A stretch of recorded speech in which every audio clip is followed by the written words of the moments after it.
Hello friends, past tense with present perfect tense difference பார்ப்போமா? இவ்வளோ ஈஸியாக இருக்கும். அதுக்கு முன்னாடி இந்த டைலாக்கை பாருங்கள்.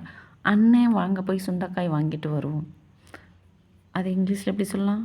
Brother come on let's go buy turkey berries.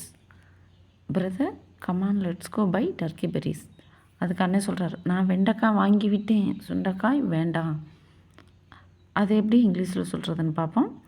நான் வெண்டைக்காய் வாங்கிவிட்டேன், சுண்டைக்காய் வேண்டாம் அப்படிங்கிறத I have bought ladies finger, I don't need turkey berries. I have bought ladies finger, so I don't need turkey berries. இங்கே தாங்க லெசன் ஆரம்பிக்குது.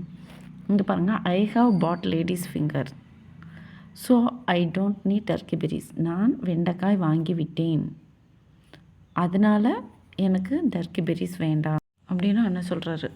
இப்போ இதில் பாருங்கள், இப்போ என்ன லெசன் இதில் நமக்கு புரியுதுன்னா, ஐ ஹவ் பாட்டுங்கிறது என்ன? Present perfect tense.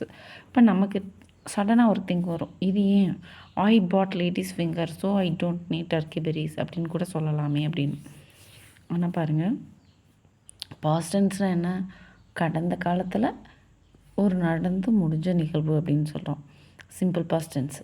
இப்போ அதையும் இங்கே ஒரு டவுட் வரும், ஏங்க இதுவும் ஐ ஹவ் பாட், நான் வாங்கிட்டேன், லேடிஸ் ஃபிங்கர் வாங்கிட்டேன் அப்படின்றது நடந்து முடிஞ்ச நிகழ்வு தானே, அங்கேயும் சிம்பிள் பாஸ்ட் டென்ஸ் யூஸ் பண்ணக்கூடாது அப்படின்னு ஒரு டவுட் வரும். ஏன் ஐ பாட் லேடிஸ் ஃபிங்கர்னு சொல்லக்கூடாது? இங்கே ஐ பாட் லேடிஸ் ஃபிங்கர் அப்படிங்கிறது இந்த நிகழ்காலத்தோட தொடர்புடையதாக இருக்கும். எப்படின்னா, இப்போ நேற்று அவர் வெண்டைக்காய் வாங்கியிருக்காரு, நேற்று வெண்டைக்காய் வாங்கினார், அந்த டைமை மென்ஷன் பண்ணுறதான் சிம்பிள் பாஸ்ட் டென்ஸ். நேற்று வாங்கிட்டார் அப்படின்னா சிம்பிளாக ஐ பாட் லேடிஸ் ஃபிங்கர்னு சொல்லிட்டு போயிடலாம்.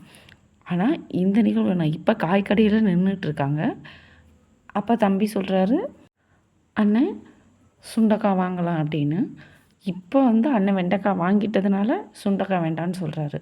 அதனால இங்கே ப்ரெசன்ட் பர்ஃபெக்ட் டென்ஸ் தான் யூஸ் பண்ணுறோம். கடந்த காலத்தில் முடிஞ்ச நிகழ்வு நிகழ்காலத்தோட தொடர்புடையதாக இருக்குது. அதனால நம்ம இங்கே யூஸ் பண்ண வேண்டியது ப்ரெசன்ட் பர்ஃபெக்ட் டென்ஸ். சரிங்களா?